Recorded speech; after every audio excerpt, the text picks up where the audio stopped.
but we as a continent have now defined ourselves.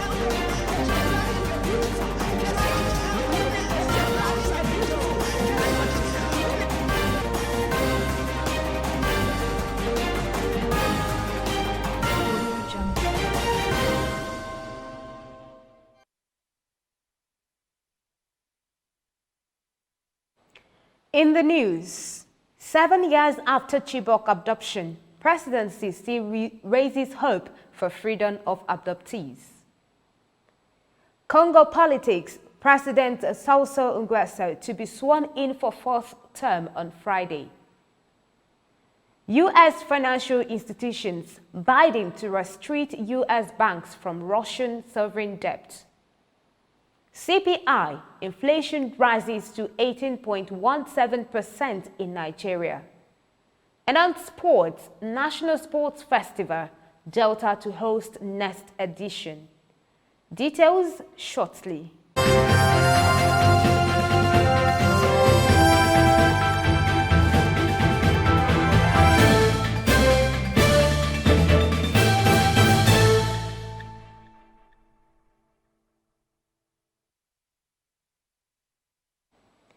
This is TRS Television, your digital-first Pan-African News Network. I am Rose Aldo, and this is TRS News 360.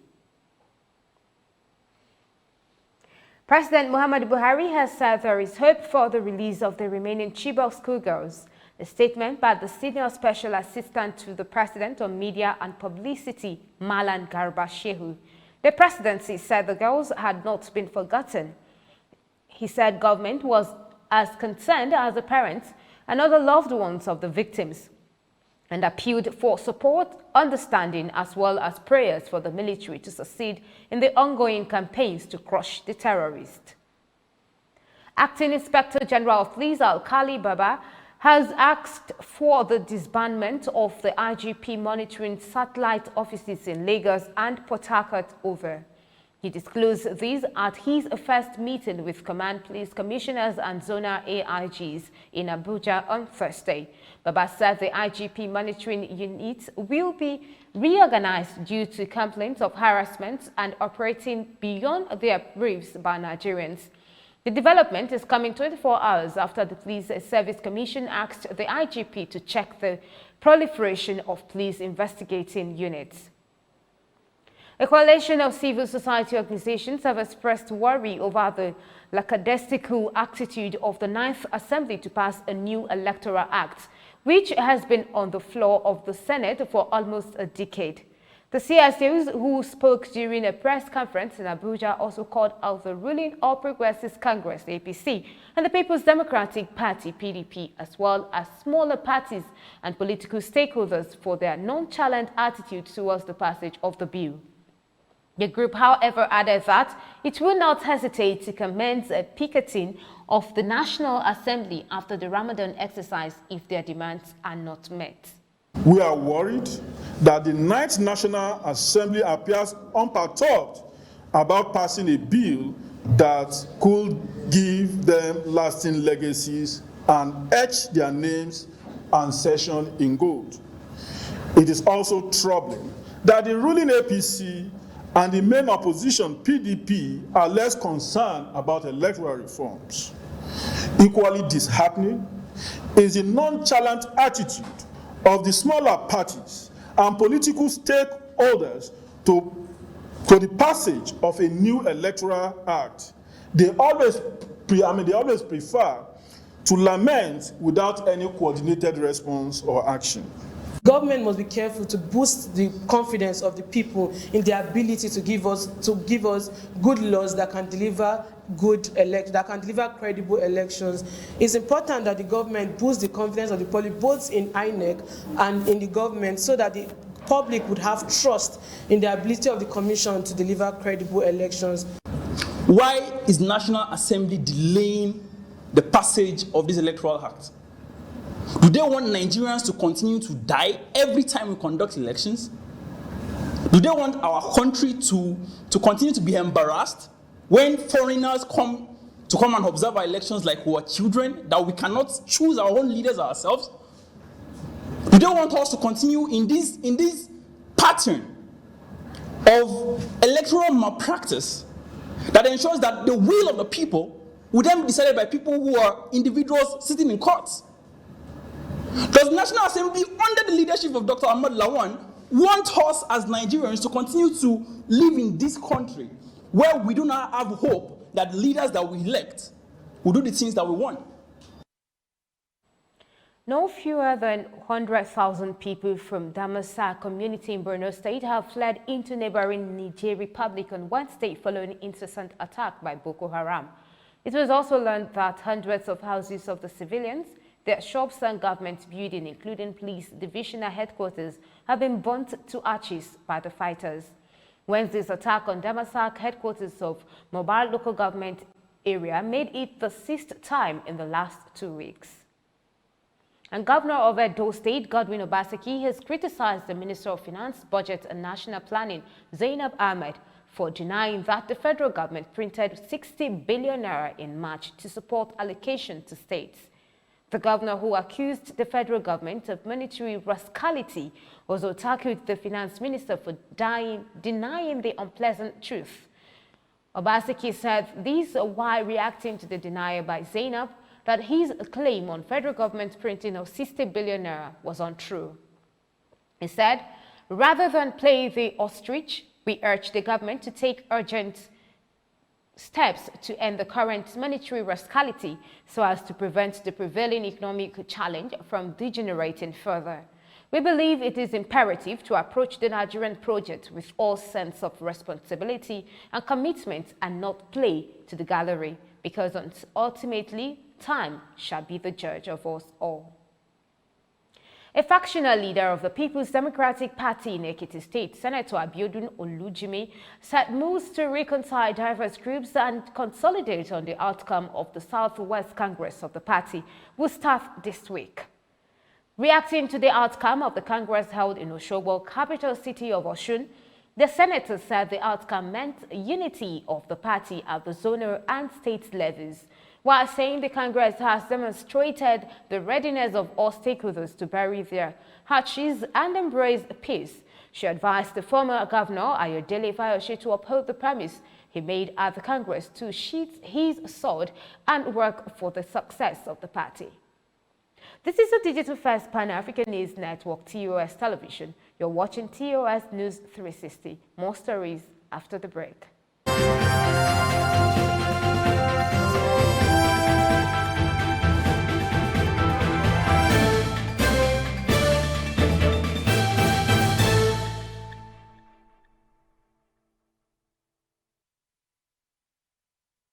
Osun State government has dissociated itself from a group going around public schools disseminating secession message of the Yoruba nation to pupils through the Ministry of Education.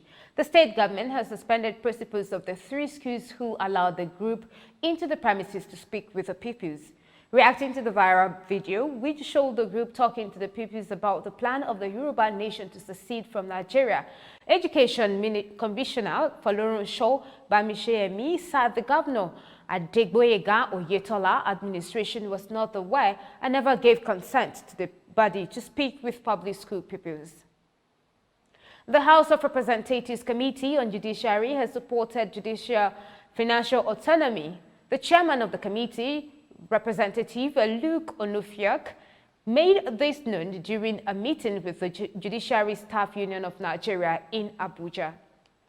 Onufiak, who described Juson's demands as genuine to guarantee the independence of the judiciary, also advised state governors to implement the section of the Constitution that demands financial autonomy for the judiciary. He, however, appealed to the union to resume work at the federal courts as the federal government has complied with their demands. And Denis Sassou Nguesso, the president of the Republic of Congo, will be sworn in on Friday for a 4th term in office.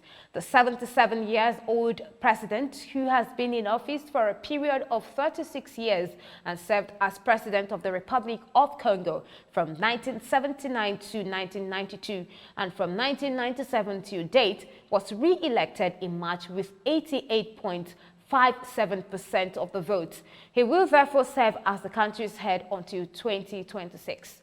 Chairperson of the African Union, Moussa Faki Mahamat, Senegal's president, Macky Sall, Alassane Ouattara of Ivory Coast, Mohamed Bazoum of Niger, Everette Ndayishimiye of Burundi, Nana Akufo-Addo of Ghana, among other heads of state, are expected to be in attendance of tomorrow's occasion.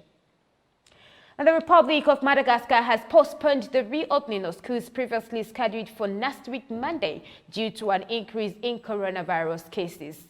According to reports from Johns Hopkins University, Madagascar has reported 29,348 coronavirus cases, including 520 deaths so far since the pandemic. Some schools have been converted into COVID-19 treatment centers, and weekly markets in the capital, Antananarivo, have also been suspended. The country's cabinet said the schools would remain closed till further notice. The country had declared COVID, organic and herbal medicine as a cure for the COVID-19 despite the World Health Organization's warning against the use of unapproved medications. And Sudan's Prime Minister Abdallah Hamdok has called for an urgent summit of leaders of Ethiopia, Egypt and Sudan to try and resolve the dispute over the Grand Ethiopian Renaissance Dam. The talks are seen as last-ditch attempts to revive the tripartite talks that collapsed last week in Kinshasa. Ethiopia has vowed to go on with a second filing of the dam during the rainy season beginning June, but Egypt and Sudan want a binding agreement in place before the filling continues. This is coming as Egyptian parliamentarians vow to support to the Hills President Abdel Fattah al-Sisi, who has said all options are on the table in dealing with the water dispute. Somalia has accused some of its foreign backers of undermining its sovereignty after the unbattered government was threatened with sanctions over a decision to extend the president's mandate by 2 years. Key foreign allies and financial supporters have rebuked the decision in strong terms, saying the mandate extension threatens peace and stability in Somalia and distracts from its fight against the Al-Shabaab armed group. President Mohamed Abdullahi earlier on Wednesday signed into law a special resolution extending his time in office, despite his term expiring in February, and repeated warnings that such a move would not be supported by Western powers. You're still watching TOS News 360. More stories after this timeout.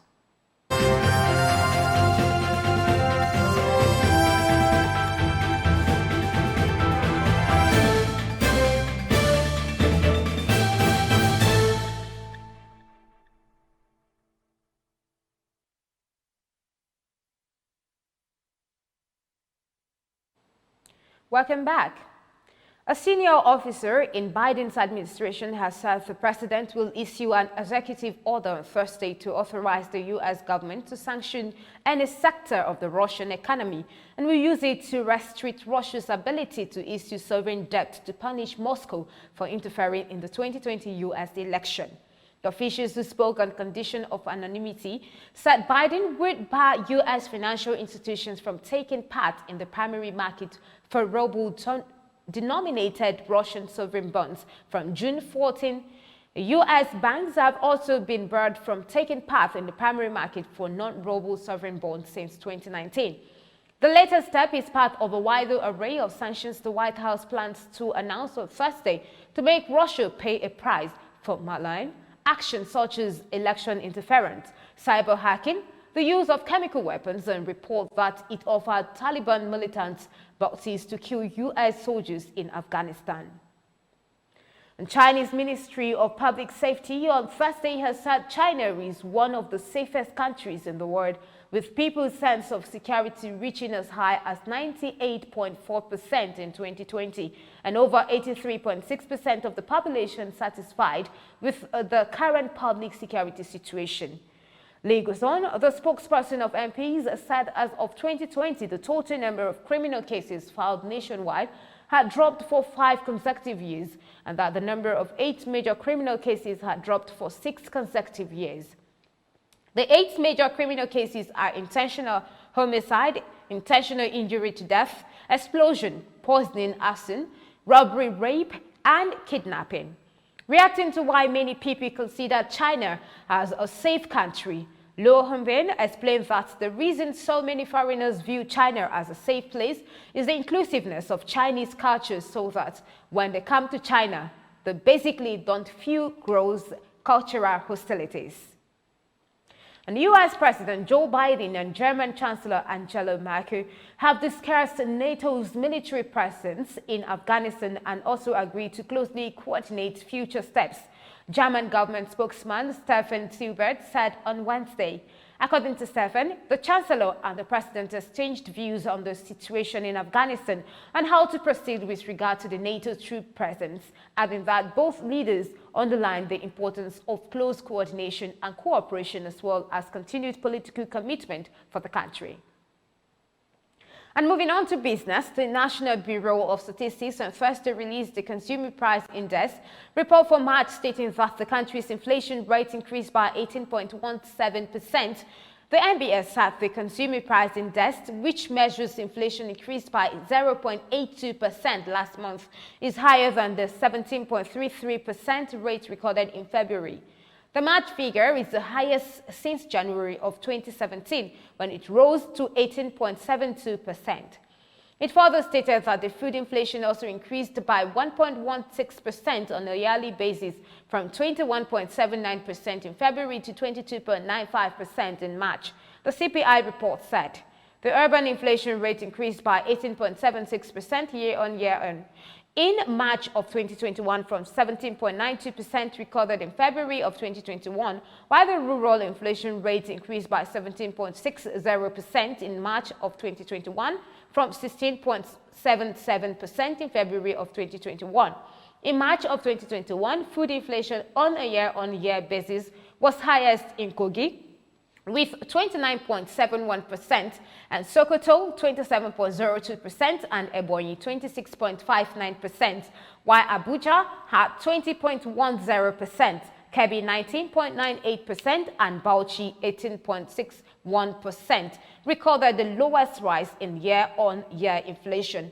On month-on-month basis, March 2021 food inflation was highest in Rivers with 3.52%, Niger 2.92% and Gombe 2.85%, while Zamfara recorded 0.51%, recording the lowest rise in month-on-month food inflation, with Yobe and Kebbi recording price deflation or negative inflation, January decreases in the general price level of food or negative food inflation rate. And the federal government of Nigeria has expressed its displeasure at the economic sabotage in the country.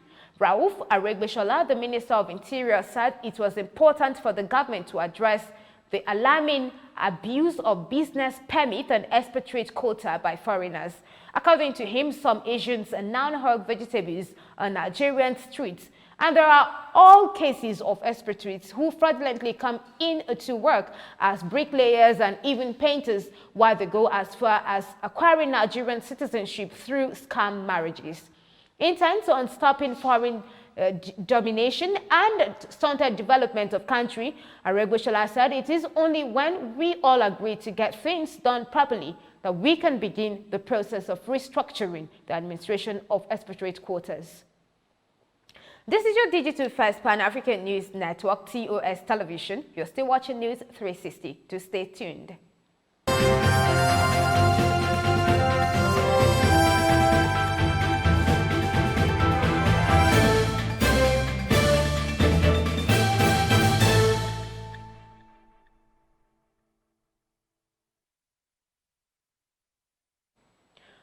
Welcome back. This is News 360 on TOS Television. And on entertainment news, a family of music star Oliver De Cook has expressed excitement over Google Doodle used to honor the late highlife maestro on his 74th posthumous birthday. Reacting to the gesture, one of the sons of the musician, Safin De Cook, noted that the family was happy that their father was being celebrated even years after his death. He said, "Personally, I feel happy that people are still celebrating my father, even though he had died. The fact that he is gone but still being remembered shows the amount of effort and dexterity he put into his craft while he was still alive. I think it calls for celebration, and I am happy about it. And renowned rapper Ateza Siddiq has been granted bail by the Nigerian Drug Law Enforcement Agency, though he remains under investigation. On Wednesday night, men of the NDLEA arrested Sadiq Yusuf, otherwise known as CDQ, in his Lekki residence. He was said to have been picked up by the Anti-Drug Enforcement Agency for allegedly violating the drug law following an intelligence report which the agency caught wind of. However, NDLEA's Director, Media and Advocacy, Femi Babafemi, confirmed his arrest, saying the case was still being investigated as some substance known as loud, a cannabis variant, was found in the rapper's house. And on sports, Delta State has been announced as the host of the subsequent edition of National Sports Festival, the Big Hat State, that came out as double winners at the Edo 2020 National Sports Festival last night with an outstanding win of the games with 158 gold, 116 silver and 110 bronze medals. Was also handed the flag as the next host of the NSF in 2022. The Commissioner of Delta State for Basic and Secondary Education, Patrick Uke, received the flag on behalf of Governor Ifeanyi Okowa and pledged that the state will host a remarkable national sport festival just like what Edo has done here.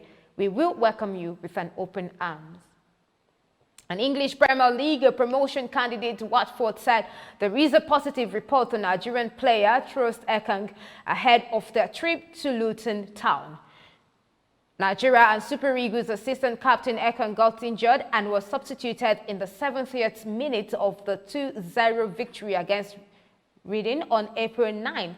On Ekong, Watford's official website wrote, Nathaniel Chaluba and William Trost Ekong, both of whom were substituted as an injuries precaution last Friday night at home, are pushing to be part of the plans for the trip to Luton Town this weekend, with a final call on their involvement tomorrow.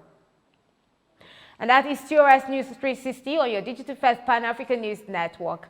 For more updates, visit www.trsstvnetwork.com. Do follow and like TRS Television Network on Facebook, Twitter, and Instagram. And remember to subscribe on YouTube. Do stay with us and enjoy more programs on TRS Television Network. I am Rose Audu. Thanks for watching.